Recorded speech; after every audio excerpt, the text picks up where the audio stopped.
En République démocratique du Congo, la présidentielle doit se dérouler tous les 5 ans.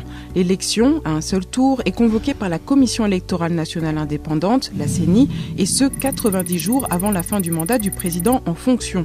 La CENI, c'est le chef d'orchestre du scrutin.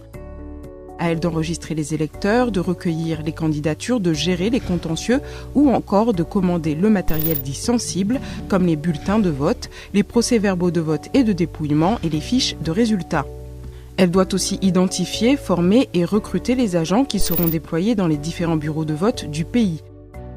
Un pays qui a la taille d'un sous-continent. En gros, c'est 80 fois la Belgique, l'ancienne force coloniale. Problème, les infrastructures sont souvent détériorées, de nombreuses zones sont enclavées et, dans l'Est, des dizaines de groupes armés pullulent. C'est notamment là que la mission de l'ONU, la MONUSCO, apporte un soutien technique et logistique. C'était le cas en 2005 pour le référendum sur la Constitution et lors des présidentielles et législatives couplées organisées en 2006 et 2011. Côté portefeuille, le Parlement vote le budget. Si l'aide de la communauté internationale est la bienvenue, c'est à l'État que revient la responsabilité première de financer le scrutin et de débloquer l'argent pour permettre à la CENI de travailler. Selon l'article 70 de la Constitution, le chef de l'État est élu au suffrage universel direct. En 2011, plus de 32 millions d'électeurs étaient appelés à s'exprimer et pour la prochaine présidentielle, 45 millions d'âmes sont attendues dans les isoloirs.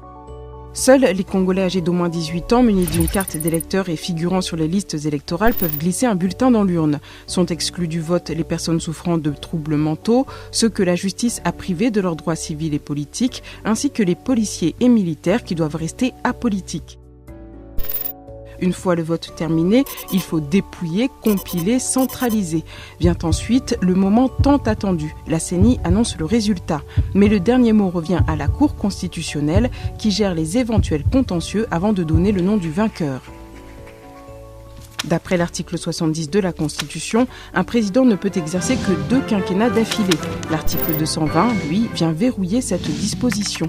Il souligne que le nombre, mais aussi la durée des mandats, ne peuvent faire l'objet d'aucune révision constitutionnelle.